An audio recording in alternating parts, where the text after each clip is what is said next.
I still remember the day Emily was born. The way her tiny fingers wrapped around mine, how her eyes, though unable to focus, seemed to search for my face. I promised her then, as I held her in the sterile white light of the hospital room, that I would give her the world, that I would work every day of my life to make sure she never knew the kind of hardship I had grown up with. For 58 years, I kept that promise. I worked 60-hour weeks at the construction company I built from nothing, missed sleep, missed meals, missed school plays sometimes, though I tried my damnedest not to. I put away college funds and wedding funds. I maintained the 5-bedroom colonial in Westchester County that had been my pride and joy, the symbol of everything I'd accomplished despite starting with nothing but calloused hands and a GED. And then, on a crisp October morning, my phone rang. Dad? Emily's voice had that breathy quality it got when she was excited about something. Jason and I set a date for the wedding, June 15th next year. That's wonderful. Sweetheart, I said, genuine happiness warming my chest. Emily had been dating Jason Mercer for 3 years. He was from old money, the kind of family that had buildings named after them at private universities. I'd always found him a bit standoffish, but he seemed to make Emily happy, and that was what mattered to me. And Dad, she continued, her voice taking on that careful tone she used when she was trying to manage my reactions, we've been thinking about venues, and we thought, well, your house has that beautiful backyard with the view of the Sound. Do you think we could have the ceremony there? I nearly dropped the phone. The house that I had built, maintained, and filled with memories of my late wife Margaret and our family, it would be the perfect place for Emily to start her new life. Of course, honey, of course, I'd be honored. Great. Her relief was palpable even through the phone. Jason's parents have already offered to cover the cost of the tent and catering. They know this amazing event planner who did their friend's daughter's wedding in the Hamptons last summer. That's generous of them, I said, slightly taken aback. I had always planned to pay for Emily's wedding myself. It was part of what I'd been saving for all these years. But you know I've been saving… Dad, she cut me off gently. You've done so much already. Let Jason's family help with this, it means a lot to them too. I conceded, though something in me felt uneasy. It was the first compromise in what would become a pattern of being gradually edged out of my daughter's life. For the next few months I watched as my home became the center of wedding planning activities. Emily and Jason's mother, Vivian Mercer, a tall, elegantly severe woman who wore her wealth like armor, descended upon my house with an army of planners, decorators, and caterers. My opinion was rarely sought, and when offered, quickly dismissed. Oh, Robert, Vivian would say with a thin smile. We're going for a certain aesthetic, I'm sure you understand. I did not understand why the oak dining table that Margaret and I had saved for 3 years to buy needed to be placed in storage. I did not understand why the garden Margaret had lovingly tended needed to be completely redesigned, but I bit my tongue. For Emily. It was during one of these planning sessions, as I sat quietly in my own living room, feeling like a stranger in my own home, that I overheard the conversation that would change everything. I had gone to the kitchen to make coffee, not that anyone had asked if I wanted any, when I heard Jason's voice floating in from the patio through the open window. Your dad's house is perfect for the ceremony, but honestly, Em, he's kind of a liability. I froze, coffee pot in hand. What do you mean? Emily's voice had a defensive edge to it, but not as much as I would have hoped. I mean, he's not exactly our crowd. Did you see him at dinner with my parents last month? He called the sommelier Buddy and talked about his construction business for 20 minutes. There was a pause, and I found myself holding my breath. He's my dad, Jason, Emily said, but her voice was uncertain. I know, and I respect that, but this wedding is going to have a lot of important people. My father's business associates, family friends who could be useful to us in the future. Your dad is, well, he's a bit rough around the edges. It might be better if he just, let us use the house but wasn't actually present for the ceremony. My hand tightened around the coffee pot handle. Not present? At my own daughter's wedding? In my own home? I can't not invite my own father to my wedding, Emily protested, but her voice lacked conviction. You wouldn't be not inviting him, Jason said smoothly.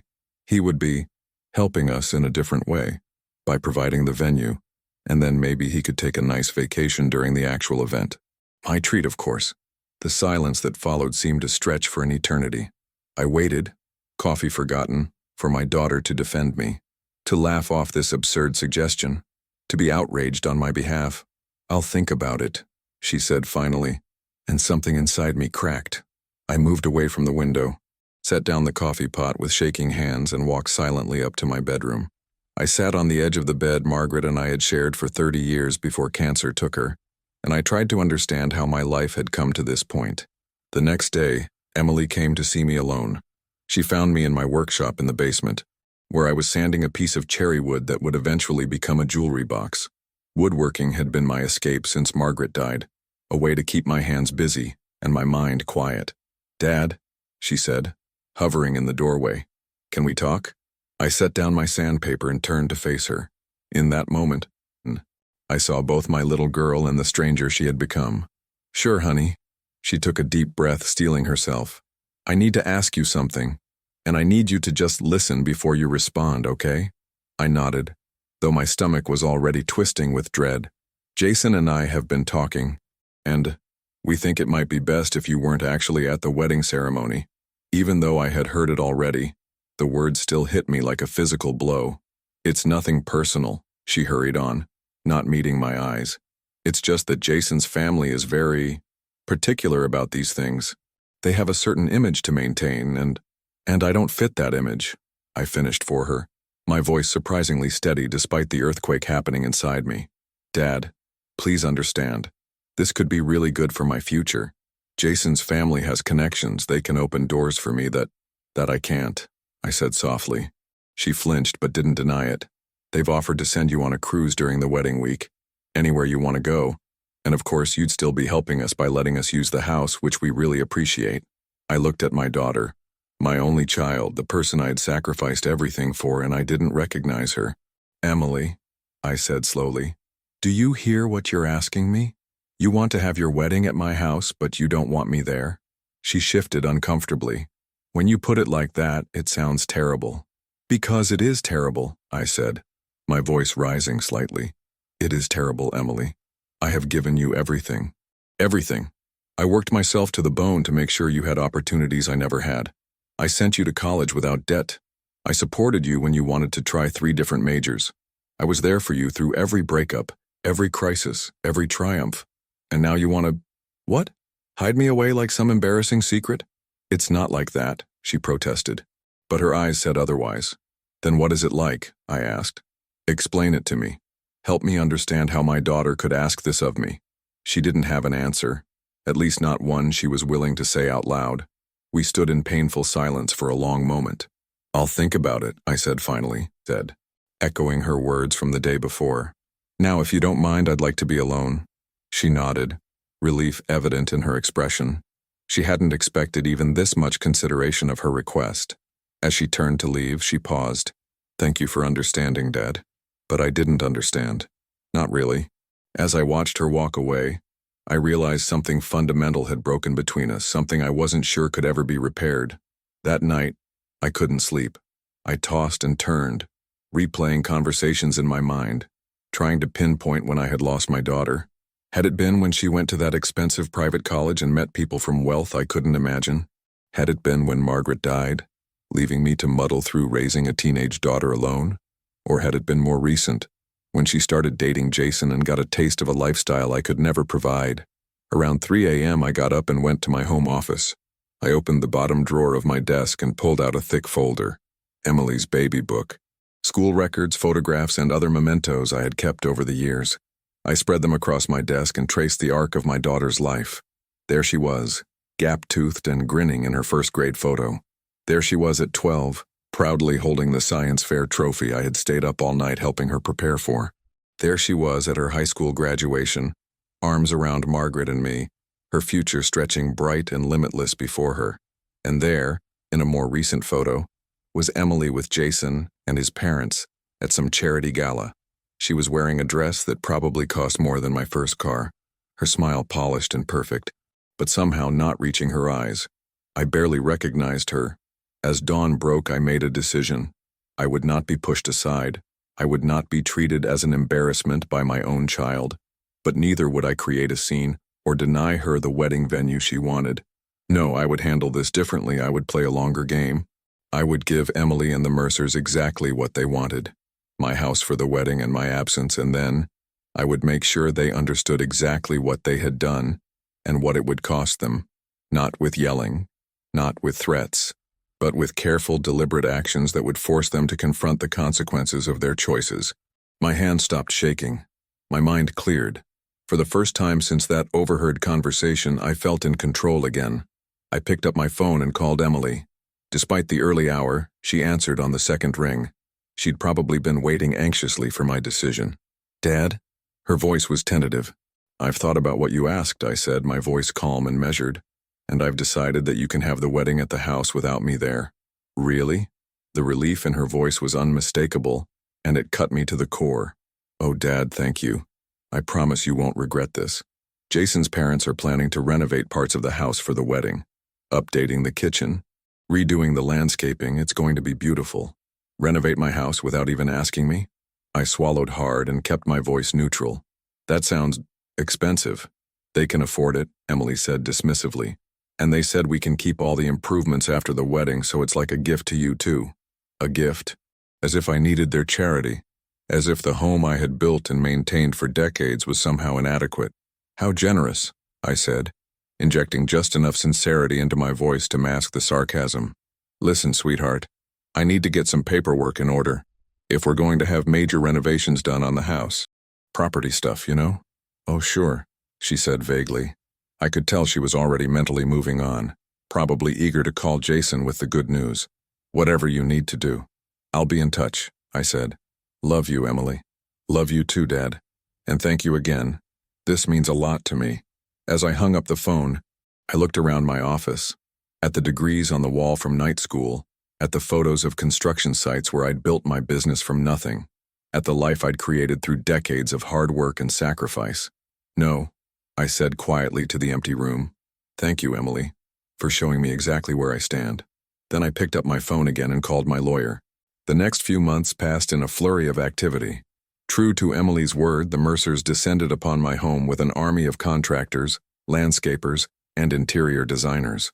My comfortable, lived-in house was transformed into something out of an architectural magazine. Beautiful, certainly, but sterile. Unrecognizable.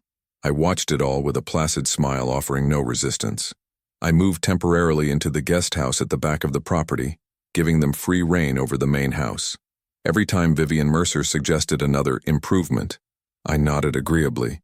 Of course, whatever Emily wants became my mantra. Behind the scenes, however, I was methodically executing my plan. I met with my lawyer, Morris Abramowitz, a shrewd older man who had been my friend for 30 years. "Are you sure about this, Robert?" he asked during one of our meetings, peering at me over his reading glasses. "It's a drastic step." "I'm sure," I said firmly. "They think I'm just some unsophisticated old man they can push around. It's time they learned otherwise." Morris sighed but drew up the paperwork. "It's your property," he said. "You have the right to do with it what you will." As the wedding approached, I remained the perfect accommodating father. I agreed to the cruise the Mercers had arranged for me, a 2-week Mediterranean voyage that would conveniently remove me from the scene just before the wedding preparations went into high gear, and keep me away until after the newlyweds had left for their honeymoon. The day before my departure, Emily came to see me in the guest house. She looked tense, guilty, but also excited. "Everything's coming together beautifully, Dad," she said, glancing around the small space I'd been living in. "Are you all packed for your trip?" "Just about," I said, gesturing to the suitcase on the bed. "The car is coming to take me to the airport at 6 a.m. tomorrow." She nodded, then hesitated. "Dad, I just want you to know, I appreciate what you're doing. I know it's not conventional." I smiled at her, the same smile I'd given her when she was 7, and told me she'd accidentally broken the vase Margaret loved, the one her grandmother had given us for our wedding. A smile that said I loved her despite my disappointment. "I want you to be happy, Emily. That's all I've ever wanted." She hugged me then, fiercely, like she used to when she was little.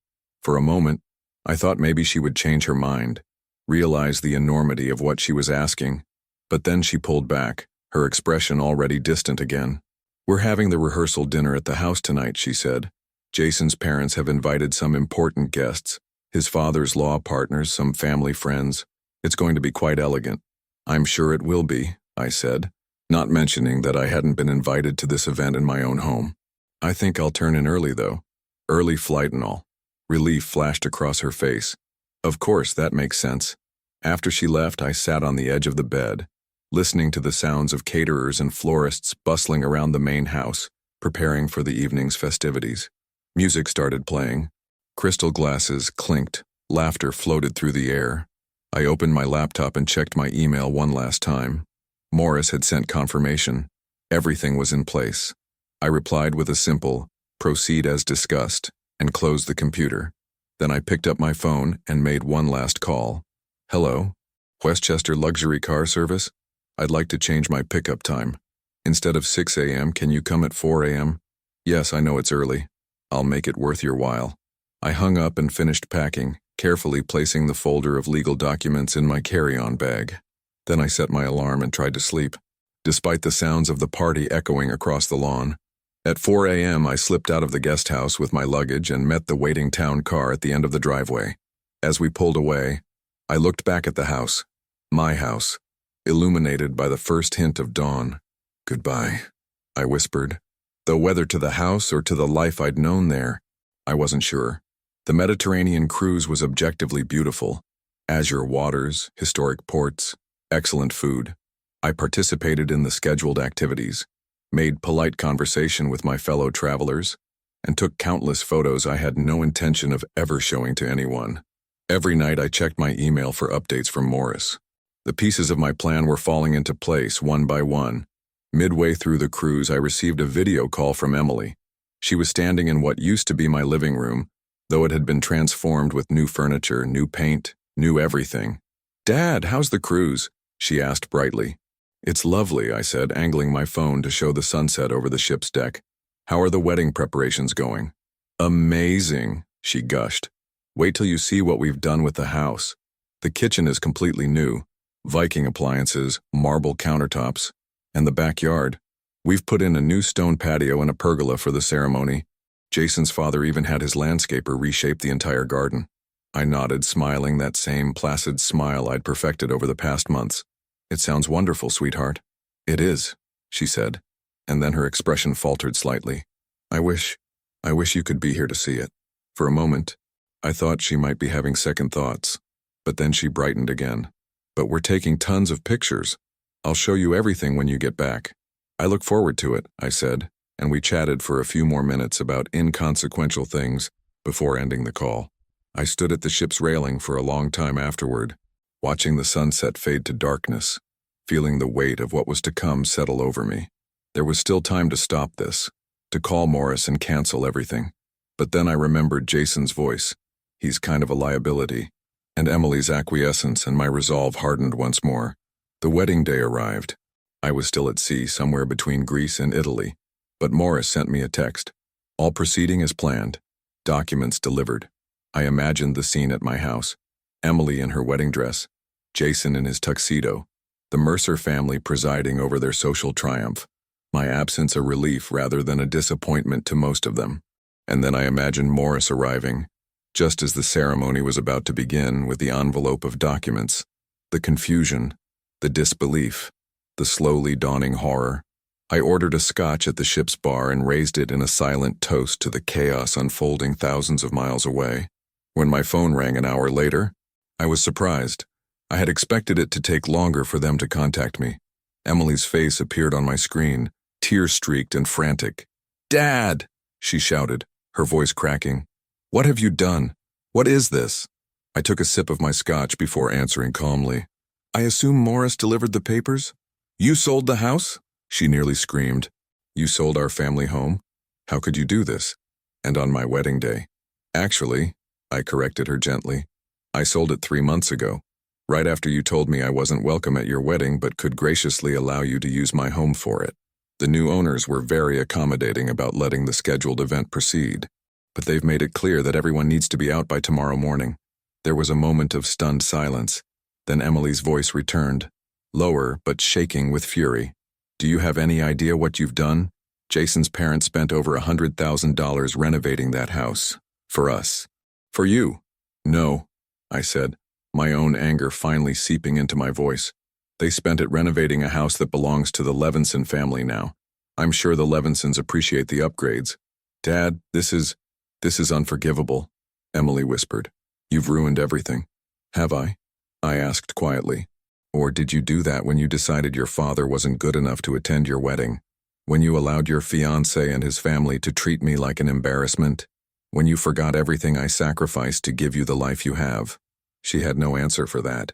I have to go, she said finally. We have to figure something out. The guests are arriving in an hour. Good luck with that, I said, then added more softly. I hope your marriage is happy, Emily. I truly do.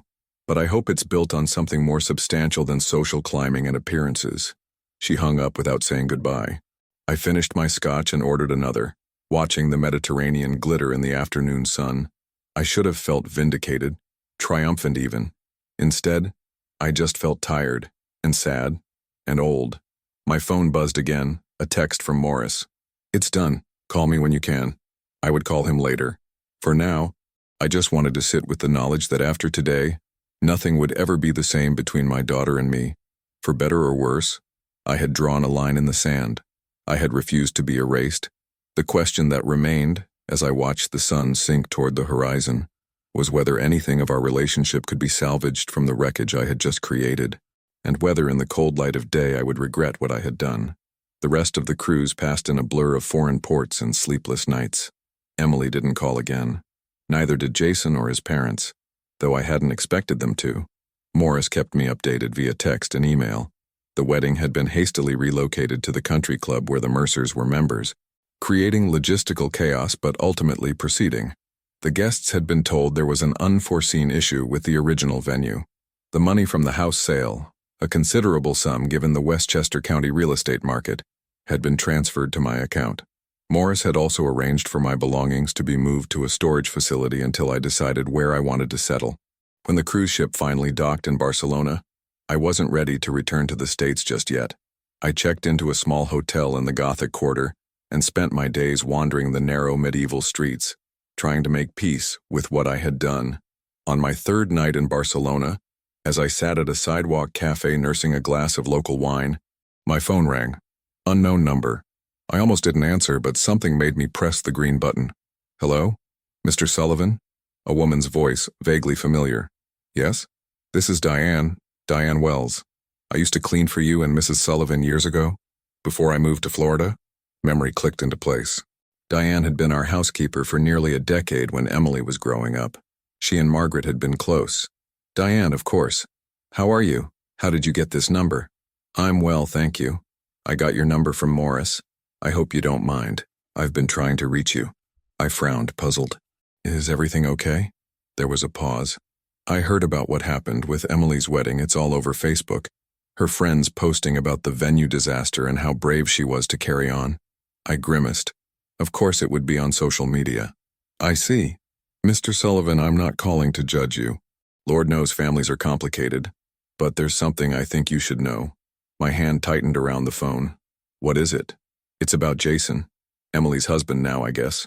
My niece works for the law firm where his father is a partner. She's in HR, sees a lot of the internal stuff. And, well, Jason isn't who Emily thinks he is. A cold feeling settled in my stomach. What do you mean? He's been fired from the firm twice. His father keeps bringing him back, giving him chances, but he has problems. Gambling problems, big ones. And he's been in rehab 3 times in the last 5 years. The family keeps it quiet, but it's known within the firm. I closed my eyes, processing this information. Does Emily know? I don't think so. My niece says the family is very careful about their image. They've paid off people who could make trouble. They've covered up Jason's indiscretions. Why are you telling me this? Diane? She sighed heavily. Because despite what's happened, I know you love your daughter. And I think she might be in trouble, even if she doesn't know it yet. The Mercers aren't the perfect family they pretend to be. Far from it. After thanking Diane and promising to keep in touch, I sat at that cafe for a long time, turning over this new information in my mind. Emily had chosen Jason and his family over me, partly because of the lifestyle and status they represented. But what if that was all a carefully constructed facade? I paid my bill and walked back to my hotel, a new sense of purpose taking shape. I had acted out of hurt and anger, striking back at my daughter in a way I knew would wound her deeply. But what if, instead of widening the breach between us, I could find a way to protect her? The next morning, I called Morris. "I need you to do some discreet investigating," I told him. "Find out everything you can about Jason Mercer. Financial records, credit history, legal troubles, anything that might not be public knowledge." "May I ask why?" Morris said cautiously.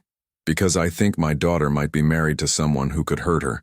And even though she's pushed me away, I'm still her father. I still need to look out for her." Morris was silent for a moment. "I'll see what I can do. It might take some time." "I've got nothing but time," I said, looking out at the Barcelona skyline. "And Morris, be very careful. The Mercers have resources and connections. They won't appreciate anyone digging into their family business." "Understood. Where should I send the information when I have it?" I thought for a moment. "I'm going to keep traveling for a while. Send everything to my secure email." "And Morris? Thank you." After hanging up, I pulled out my laptop and booked a flight to Rome. If I was going to be rootless for a while, I might as well see some of the places Margaret and I had always talked about visiting someday. As my plane lifted off from Barcelona the next day, I thought about Emily on her honeymoon, blissfully unaware of the storm gathering on her horizon. I had failed to protect her from her own choices, but perhaps I could still shield her from their consequences. For the next 2 months, I traveled across Europe: Rome, Florence, Vienna, Prague, Berlin. I stayed in modest hotels, ate at local restaurants, and tried to lose myself in the history and beauty around me. But my thoughts were never far from home, from Emily, from the situation I had set in motion. Morris sent regular updates. His investigation into Jason Mercer was revealing a troubling pattern. 5 years ago, Jason had run up gambling debts of over $200,000 at casinos in Atlantic City and Las Vegas. His father had paid them off, then sent him to a discreet rehabilitation facility in Arizona. He had stayed clean for nearly a year before relapsing. The cycle had repeated twice more. There were other issues too: a DUI that had been mysteriously expunged from his record, a sexual harassment complaint from a paralegal at his father's firm that had been settled quietly, credit card debt that his parents regularly paid off. The picture that emerged was of a deeply troubled young man whose wealthy family had insulated him from the consequences of his actions his entire life. A man who, despite his privileged upbringing, or perhaps because of it, had never developed the character or self-discipline to overcome his demons. And now, he was married to my daughter. In late July, nearly 6 weeks after the wedding, I received an unexpected email from Emily. The subject line simply read, "We need to talk." The email itself was brief. "Dad, I know we left things in a terrible place. I'm still angry about what you did.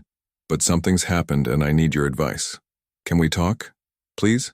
I stared at those words for a long time, sitting in a cafe in Budapest. My first instinct was caution. This could be a trap, a way for the Mercers to find out what I knew about Jason. But then I remembered the sound of Emily's voice when she was truly scared or upset. She wouldn't reach out unless she really needed me. I replied with my phone number and the times I would be available to talk, given the time difference. She called the next morning just after 7 a.m. my time. I was already awake, sitting on the balcony of my hotel room with a cup of coffee, watching the Danube shimmer in the early light. "Dad?" Her voice was small, uncertain. "I'm here, Emily." There was a long pause, then a shaky breath. "I don't even know where to start." "How about the beginning?" I suggested gently. "Where are you? Are you safe?" "I'm at Jason's parents' house in Greenwich, and yes, I'm safe, but—" She trailed off, then seemed to gather her courage.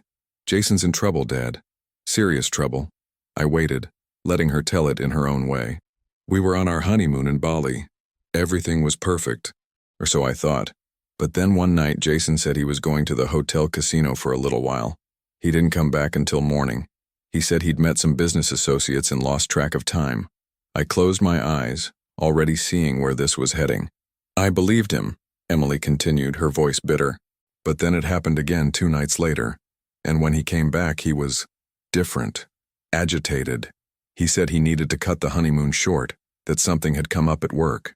"What happened, Emily?" I prompted when she fell silent. "He lost money, Dad. A lot of money. Money we don't have." "How much?" She exhaled shakily. "Almost $300,000. I gripped the phone tighter. "Jesus, Emily. It gets worse. When we got back to New York, I found out he'd taken out a second mortgage on our apartment to get the money for Bali. And he'd maxed out all our credit cards. We're drowning in debt, Dad. And his parents." Her voice hardened. They knew. They've been covering for him for years. They told me this was just a setback and that Jason was working on his issues, as if gambling away our future was just some minor character flaw. I thought of the renovations the Mercers had paid for on my house, now the Levinsons' house. $100,000 spent on appearances while their son's life was collapsing. "I'm so sorry, Emily," I said, and I meant it. Despite everything, I took no joy in my daughter's pain. "There's more," she said, her voice dropping to nearly a whisper. "I found messages on his phone, from loan sharks. He owes money to some very dangerous people, Dad, and they're not as patient as the casinos." A cold dread washed over me. "Where is Jason now?" "At some treatment center in New Hampshire, his third time apparently, though he told me he'd only gone once, years ago, for anxiety." The bitterness in her voice was palpable. "His parents are paying for it again, but they made it clear they won't cover his gambling debts this time. They said he needs to face consequences. Now they decide he needs consequences?" I ran a hand over my face, thinking quickly. "What do you need from me, Emily?" She was quiet for a long moment. "I don't know," she admitted finally. I didn't know who else to call. Everyone thinks we're this perfect couple with this perfect life. All my friends are posting on Instagram about how jealous they are of our honeymoon. Meanwhile, I'm sitting in my in-laws' guest room, wondering if some loan shark is going to come looking for the money Jason owes. "Are you thinking of leaving him?" I asked carefully. "I don't know that either," she said, sounding exhausted. "We've been married for 6 weeks, Dad. 6 weeks. And everything I thought I knew about him, about his family, about our future together, it's all a lie. I thought about my own actions, selling the house out from under her, disappearing to Europe. I know something about having the rug pulled out from under you," I said quietly. There was a long silence, then a sound that might have been a sob. "I'm sorry, Dad. I'm so sorry for what I did to you, for how I treated you. You didn't deserve that." The words I'd been waiting to hear for months, but they brought me no satisfaction. Not when they came from such a place of pain. "We both made mistakes," I said. "The question is, where do we go from here?" "I don't know," she repeated. "I just don't know." I took a deep breath. "Here's what we're going to do. I'm going to book a flight back to New York. I'll be there as soon as I can. In the meantime, don't make any big decisions. Don't talk to any of Jason's creditors if they contact you. And don't tell the Mercers we've spoken." "When can you get here?" she asked, and the relief in her voice was evident. "I'll call you with my flight details. Hang tight, sweetheart." After we hung up, I immediately booked the first available flight to New York, packed my belongings, and checked out of the hotel. As the taxi took me to the airport, I called Morris. "Emily called," I told him without preamble. "The situation with Jason is worse than we thought. I need everything you have on him, and I need to know if he's crossed paths with anyone truly dangerous." "I've been compiling a file," Morris said. "I'll send it to you right away. And Robert, be careful. This isn't just about money anymore. If Jason knows the wrong people—" "I know," I said grimly. "Trust me, I know." The flight from Budapest to New York was long and tense. I reviewed everything Morris had sent me, building a clearer picture of Jason Mercer and the mess he'd created. By the time we landed at JFK, I had the outlines of a plan. I took a taxi straight to Greenwich to the address Emily had given me. The Mercer estate was exactly what I'd expected. A sprawling colonial behind a wrought iron gate, set back on manicured grounds that must have required a small army of gardeners to maintain. I rang the bell and a uniformed housekeeper answered. When I gave my name, her eyes widened slightly. "Ms. Emily said you might be coming," she said, ushering me inside. "She's in the garden pavilion. I'll show you." As we walked through the house, I couldn't help but notice the ostentatious displays of wealth, the artwork that looked museum quality, the antiques that probably had their own insurance policies, the overall atmosphere of old money and privilege. The garden pavilion turned out to be a glass structure at the far end of the property, surrounded by rose bushes in full bloom. Emily was sitting inside, staring out at the flowers, a cup of tea untouched on the table beside her. She looked up when I entered, and for a moment we just stared at each other. She seemed smaller somehow, diminished. There were shadows under her eyes that hadn't been there at the wedding. "Dad?" she said, finally standing. I crossed the room and pulled her into a hug. After a moment's hesitation, her arms came around me and she held on tight like she used to when she was little and frightened. "It's going to be okay," I murmured into her hair. "We'll figure this out." She pulled back, wiping at her eyes. "How can you say that? After everything I did to you?" After how I treated you. And now I call you because I'm in trouble. And you just come? I led her back to her seat and took the chair opposite her. You're my daughter, Emily. That hasn't changed. It never will, no matter what happens between us. Fresh tears spilled down her cheeks. I don't deserve you. This isn't about deserving, I said firmly. This is about family. This is real family, not the kind that's about appearances or status or what other people think. She nodded, wiping at her tears. I've been such a fool, Dad. I thought the Mercers were everything we weren't. Sophisticated, connected, secure, but it's all smoke and mirrors.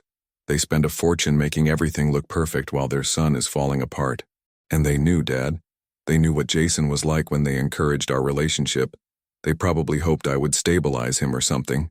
Where are they now? I asked, glancing toward the main house. Greenwich Country Club. Some charity luncheon they couldn't possibly miss, even though their son is in rehab and their daughter-in-law just found out her entire marriage is based on lies. The bitterness in her voice was cutting. Good, I said, because we need to talk privately. Emily, I've had someone looking into Jason's situation. The gambling debts, the loans. It's bad, but it might be manageable with the right approach. But first, I need to know what you want. She looked confused. What do you mean? I mean, do you want to stay married to Jason? If he gets help, real help, not just another stint in rehab his parents pay for, is this a marriage you want to fight for? Emily was quiet for a long time, considering the question. Finally, she shook her head slowly. I don't think so, Dad. It's not just the gambling, though, that's a huge part of it. It's the lying. The fact that he and his parents deliberately hid who he really is from me. And, she hesitated, then continued in a rush, the way they treated you. The way I let them treat you. How can I stay with someone who thought my father wasn't good enough to attend our wedding? I reached across the table and took her hand. That's all I needed to know. Now here's what we're going to do. For the next hour, I laid out my plan. We would need to move quickly and decisively. The Mercers would fight back, of course, but they would also want to avoid scandal. That was our leverage. By the time the Mercers returned from their charity luncheon, Emily and I were waiting for them in their formal living room. The surprise on their faces when they saw me was almost comical. Robert, Vivian Mercer said, recovering quickly. This is unexpected? I imagine it is, I replied pleasantly. But when my daughter called and told me your son had gambled away their future and might have borrowed money from some very unsavory characters, I thought a family conference was in order. Richard Mercer's face darkened. This is a private family matter. I'm not sure what Emily told you, but it's not private anymore, Emily interrupted, her voice stronger than I'd heard it since arriving. Not when I might be in danger because of Jason's debts. Not when our entire marriage was built on lies that you helped maintain. Richard and Vivian exchanged glances. Perhaps we should all sit down, Richard suggested, his tone conciliatory. Actually, I'll stand, I said. This won't take long. Here's what's going to happen. Emily will be filing for an annulment tomorrow morning. The grounds will be fraud. Jason misrepresented himself in fundamental ways that, had Emily known them, would have prevented the marriage from occurring. Now wait just a minute, Richard began, but I held up a hand. I'm not finished. In exchange for a quick, quiet annulment with a generous settlement for Emily, we will not go public with Jason's gambling addiction, his debts to loan sharks, or the multiple instances where your family has covered up his misdeeds. No embarrassing court case, no scandal for your firm to weather. Vivian's face had gone pale. You're blackmailing us. I prefer to think of it as negotiating from a position of strength, I replied calmly. And before you consider fighting this, you should know that I have documentation of everything. Every rehab stay, every gambling debt, every loan, every cover-up. If this goes to court, it all becomes public record. Richard Mercer stared at me with undisguised hatred. You have no idea who you're dealing with. Who? I have connections. So do I cut in. And mine are currently holding onto files that will go to the New York Times, the Wall Street Journal, and the Connecticut Bar Association if anything happens to me or to Emily. So think very carefully about your next move. The room was silent for a long moment, Then Richard nodded curtly. What are your terms? I laid them out succinctly. The annulment, a settlement sufficient to allow Emily to start over somewhere new, and the Mercer's assistance in dealing with any of Jason's creditors who might pose a threat to Emily. And if we agree to this, Vivian said tightly, what guarantee do we have that you won't go public anyway? You have my word, I said simply. And unlike your son, my word actually means something. Another tense silence. Then Richard sighed heavily. I'll call our lawyer. We can have papers drawn up by tomorrow. Excellent, I said, then turned to Emily. Then, pack whatever you need. You're coming with me. She nodded, looking at the Mercers with a mixture of sadness and disgust. I really believed in your family, in what you represented. I was so dazzled by the Mercer name and all it supposedly stood for that I was willing to push away my own father. I will regret that for the rest of my life. Vivian at least had the grace to look ashamed. Emily, we never meant— Save it, Emily said, turning away. I'll get my things. As she left the room, I faced the Mercers one last time. You know, for all your wealth and social standing, you missed something important. Real status isn't about money or connections or what club you belong to. It's about integrity. It's about how you treat people, especially the ones who don't have the power to fight back.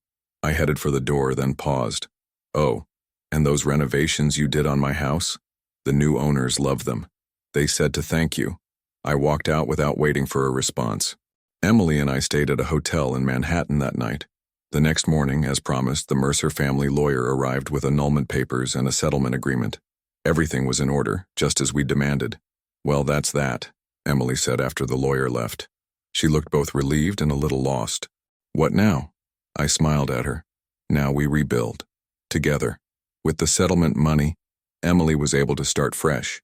She decided to leave New York altogether. Too many memories and connections to a part of her life she wanted to put behind her. We looked at properties in several states before she fell in love with a small craftsman house in Portland, Oregon. It's perfect, she said as we toured it. Not too big, not too fancy. Just honest.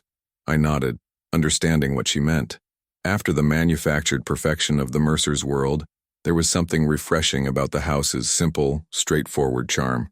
As for me, I found a comfortable condo not far from Emily's new place.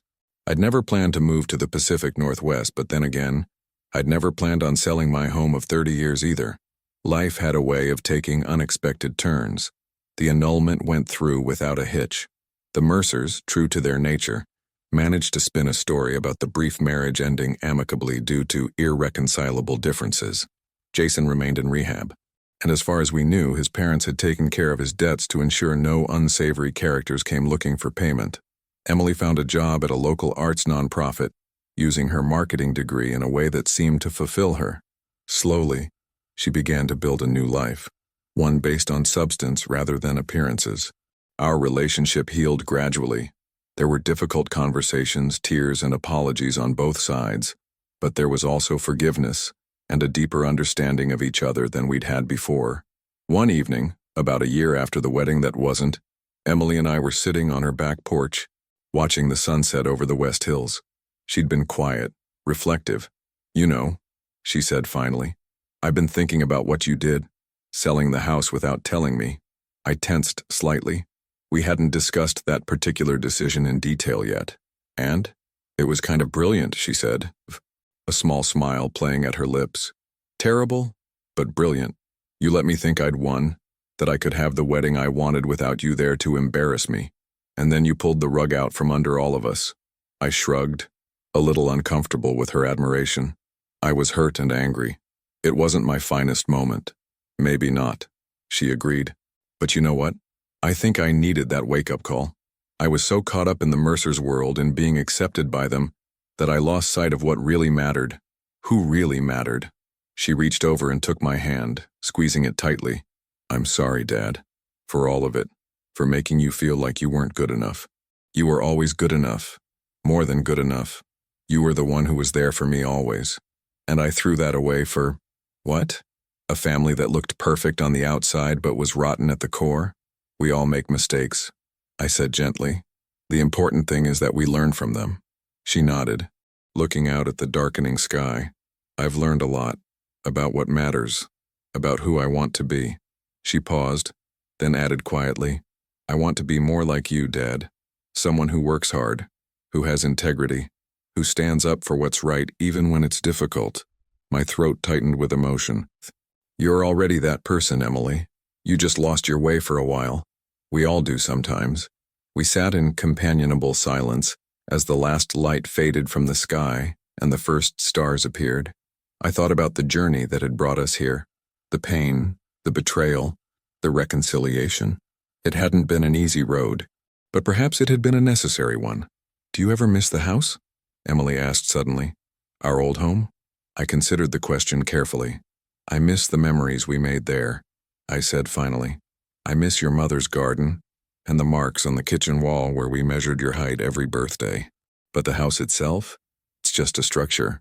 Home is something else entirely. What is it then? I squeezed her hand. It's this, being with the people you love, knowing that no matter what happens, you have each other's backs. That's home. She leaned her head on my shoulder, just as she used to do when she was little. We're home then. Yes, I agreed softly. We're home. In the year that followed, life settled into a new normal. Emily dated occasionally, but was in no rush to get serious with anyone. I'm learning to be comfortable with myself first, she told me, to know who I am outside of anyone else's expectations. I found a part-time consulting job with a local construction company, offering my expertise without the stress of running my own business. It kept my mind active and my hands busy, which was all I really wanted at this stage of my life. We had dinner together at least once a week, taking turns hosting. Sometimes we talked about the past, about Margaret, about Emily's childhood, about the good memories from the house in Westchester. Sometimes we talked about the future, her career aspirations, my retirement plans, places we might like to travel together. We never talked about the Mercers or about Jason, though occasionally news would filter through mutual acquaintances. Jason had completed rehab and was working at a different law firm, one not connected to his father. The Mercers had apparently downsized, selling their Greenwich estate and moving to a smaller home in Connecticut. Whether this was due to financial necessity or a belated attempt at authenticity, we didn't know or care. What mattered was that Emily and I had found our way back to each other, not as we had been before. That relationship, with its unexamined patterns and unspoken expectations, was gone, but something new had grown in its place, something stronger and more honest. One Sunday morning, as we walked through the Portland Farmers Market, Emily suddenly stopped at a flower stand. "Dad, look," she said, pointing to a bucket of pink peonies. "Mom's favorites." I smiled, remembering Margaret's peony garden at the old house. She used to say they were the most generous flowers. So many petals, so much beauty from a single bloom. Emily bought a bunch and handed them to me. "For your apartment, a little piece of her and of our old home." I took the flowers, deeply touched by the gesture. "Thank you, sweetheart." As we continued our walk, peonies in hand, Emily linked her arm through mine. "You know, I've been thinking about what you said that night at my place, about home being the people you love, not a physical place. What about it? You're right, and I'm glad we found our way home, Dad, even if it took selling a house to get us here." I laughed at that, a genuine laugh that came from a place of healing rather than bitterness. Sometimes the most valuable things are the ones money can't buy. Emily nodded, looking thoughtful. Like integrity, like knowing who you really are and standing by it even when it's hard. She squeezed my arm. Like having a father who never gave up on me, even when I gave up on him. We walked on in comfortable silence, surrounded by the bustle and energy of the market. Two people who had lost their way and found it again. Two people who had learned, through painful experience, what truly mattered. And as I looked at my daughter, strong, resilient, authentically herself, I knew that every hardship had been worth it. Every sacrifice, every difficult decision, every moment of pain and doubt. All of it had led us here, to this place of mutual respect and genuine love. That more than any house or possession was the legacy I had always hoped to build. That was the true measure of a life well lived. Emily looked up at me and smiled, a smile that reached her eyes and reminded me so much of her mother. "Race you to the coffee stand." And just like that, we were running through the market, laughing like we hadn't laughed in years. The peonies clutched in my hand, their petals dropping behind us like memories we no longer needed to hold on to. In that moment, I knew with absolute certainty that we would be okay, both of us, together. Home wasn't a place after all. It was this feeling, this knowing, this love that had weathered the storm and emerged stronger for having been tested. Home was us. If you like this story, please like this video, subscribe to the channel, and share your impressions of this story in the comments. To listen to the next story, click on the box on the left.